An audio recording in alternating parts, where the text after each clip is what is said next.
एक लड़की की शादी उसकी मर्जी के खिलाफ एक सीधे साधे लड़के से की जाती है, जिसके घर में एक माँ के अलावा और कोई नहीं है।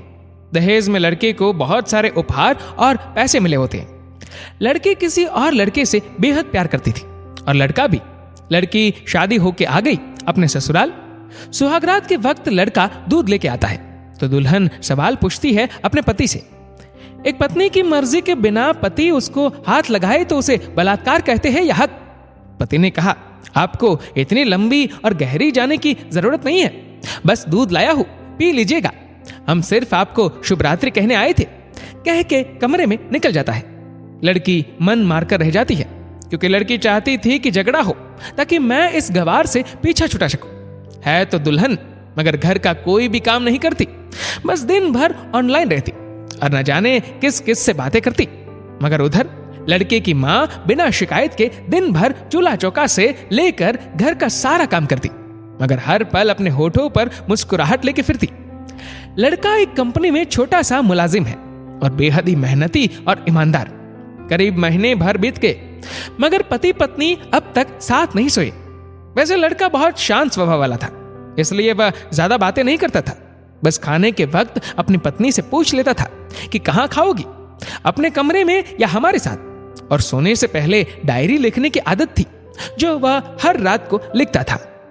ऐसे लड़के के पास एक स्कूटी था। वह हर रोज बाहर जाती थी, पति के ऑफिस जाने के बाद और पति के वापस लौटते ही आ जाती थी। छुट्टी का दिन था, लड़का भी घर पे ही था, तो लड़की ने अच्छे भले खाने को भी गंदा कह के माँ को अपशब्द बोल के खाना फेंक देती है। मगर वह शांत रहने वाला उसका पति अपनी पत्नी पर हाथ उठा देता है, मगर माँ अपने बेटे को बहुत डांटती है। इधर लड़की को बहाना चाहिए था झगड़े का जो उसे मिल गया था। वह पैर पटकती हुई स्कूटी लेके निकल पड़ती है। लड़की जो रोज घर से बाहर जाती थी वह अपने प्यार से मिलने जाती थी। लड़की भले टूट कर चाहती थी लड़के को, मगर उसे पता था कि हर लड़की की एक हद होती है जिसे इज्जत कहते हैं, वह उसको बचाए रखी थी। इधर लड़की अपने प्यार के पास पहुंचकर कहती है, अब तो एक पल भी उस घर में नहीं रहना है मुझे। आज गवार ने मुझ पर हाथ उठा के अच्छा नहीं किया। लड़के ने कहा, अरे तुमसे तो मैं कब से कहता हूं कि भाग चलो मेरे साथ कहीं दूर, मगर तुम हो कि आजकल पे लगी रहती हो। लड़की ने कहा, शादी के दिन मैं आई थी तो तुम्हारे पास, तुम्ही ने तो लौटाया था मुझे। लड़के ने कहा, खाली हाथ कहां तक भागोगे, तुम ही बोलो। मैंने तो कहा था कि कुछ पैसे और गहने साथ ले लो, तुम तो खाली हाथ आई थी। आखिर दूर एक नई जगह में जिंदगी नए सिरे से शुरू करने के लिए पैसे तो चाहिए ना।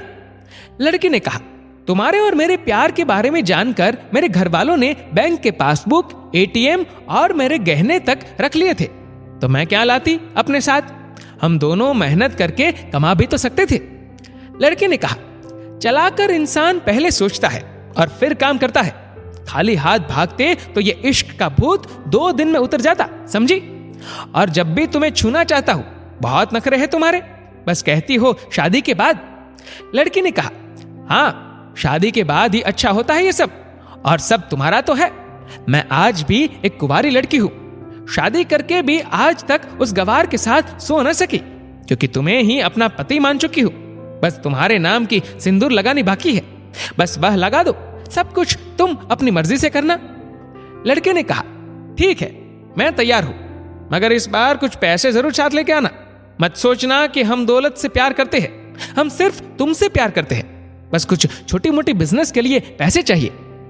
लड़की ने कहा, उस गवार के पास कहां होगा पैसा, मेरे बाप से 3 लाख रुपया ऊपर से मारुति कार ली है, बस कुछ कहने हैं वह लेके आओगे आज। लड़का लड़की को होटल का पता देकर चला जाता है। लड़की घर आके फिर से लड़ाई करती है, मगर अफसोस वह अकेली चिल्लाती रहती है, उससे लड़ने वाला कोई नहीं था। रात 8 बजे लड़के का मैसेज आता है व्हाट्सएप पे कि कब आ रही हो। लड़की जवाब देती है, सब्र करो, कोई सोया नहीं है, मैं 12 बजे से पहले पहुंच जाऊंगी क्योंकि यहां तुम्हारे बिना मेरी सांसें घुटती है। लड़के ने कहा, ओके जल्दी आना, मैं होटल के बाहर खड़ा रहूंगा, बाय। लड़की अपने पति को बोल देती है कि मुझे खाना नहीं चाहिए, मैंने बाहर खा लिया है, इसलिए मुझे कोई परेशान न करे, इतना कह के दरवाजा बंद करके अंदर आती है कि पति बोलता है कि वह अलमारी से मेरी डायरी दे दो, फिर बंद करना दरवाजा, हम परेशान नहीं करेंगे। लड़की दरवाजा खोले बिना कहती है कि चाबियां दो अलमारी की। लड़के ने कहा, तुम्हारे बिस्तर के पैरों तले है चाबी। मगर लड़की दरवाजा नहीं खोलती, बल्कि जोर जोर से गाना सुनने लगती है।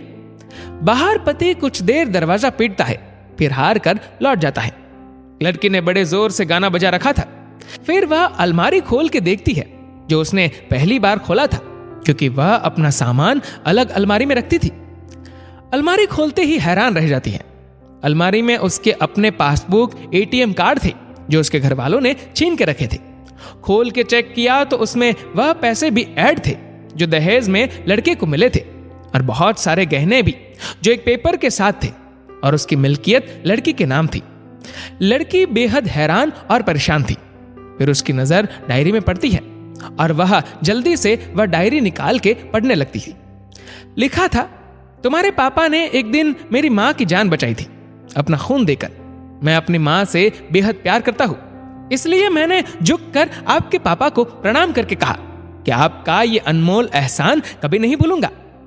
कुछ दिन बाद आपके पापा हमारे घर आए, हमारे तुम्हारे रिश्ते की बात लेकर, मगर उन्होंने आपकी हर बात बताई हमें कि आप एक लड़के से बेहद प्यार करती हो।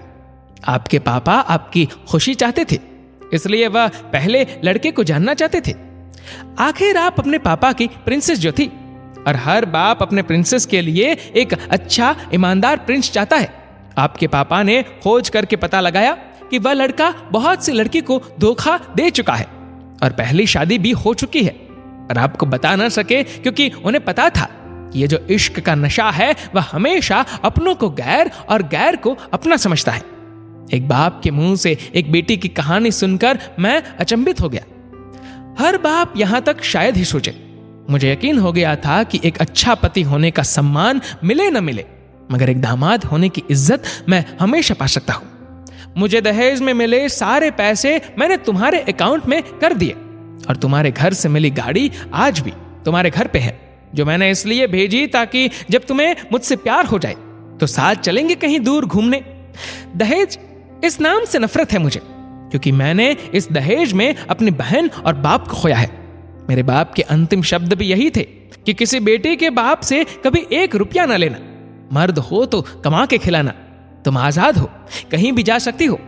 डायरी के बीच पन्नों पर तलाक की पेपर है, जहां मैंने पहले ही साइन कर दिया है। जब तुम्हें लगे कि अब इस गवार के साथ नहीं रखना है तो साइन करके कहीं भी अपनी सारी चीजें लेके जा सकती हो। लड़की हैरान थी, परेशान थी। न चाहते हुए भी गवार के शब्दों ने दिल को छुआ था।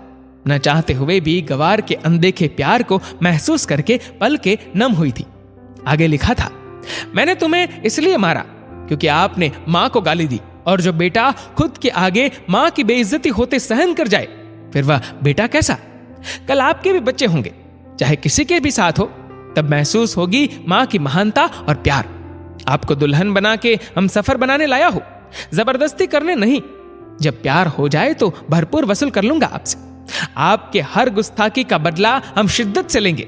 हम आपसे, अगर आप मेरी हुई तो बेपनाह मोहब्बत करके, किसी और की हुई तो आपके हक में दुआएं मांग के। लड़की का फोन बज रहा था, जो वाइब्रेशन मोड पे था। लड़की अब दुल्हन बन चुकी थी। पलकों से आंसू गिर रहे थे। सिसकते हुए मोबाइल से पहले सिम निकाल के तोड़ा, फिर सारा सामान जैसा था वैसे रख के न जाने कब सो गई, पता नहीं चला। सुबह देर से जागी, तब तक गवार ऑफिस जा चुका था। पहले नहा धोकर साड़ी पहनी, लंबी सी सिंदूर डाली अपनी मांग में, फिर मंगलसूत्र, जबकि पहले एक टिक्की जैसी साइड पे सिंदूर लगाती थी ताकि कोई लड़का ध्यान न दे। मगर आज 10 किलोमीटर से भी दिखाई दे ऐसी लंबी और गाढ़ी सिंदूर लगाई थी दुल्हन ने। फिर किचन में जाके सासू मां को जबरदस्ती कमरे में लेके तैयार होने को कहती है, और अपने गवार पति के लिए थोड़े नमकीन, थोड़े हलवे और चाय बना के अपनी स्कूटी से सासू मां को जबरदस्ती बिठाकर, जबकि कुछ पता ही नहीं है कि उनको कि बहू आज मुझे कहां ले जा रही है, बस बैठ जाती है। फिर रास्ते में सासू मां को पति के ऑफिस का पता पूछकर ऑफिस पहुंच जाती है। पति हैरान रह जाता है पत्नी को इस हालत में देखकर। पति ने कहा, सब ठीक तो है ना मां? मगर मां बोलती इससे पहले पत्नी गले लगाकर कहती है, कि अब सब ठीक है, I love you for ever.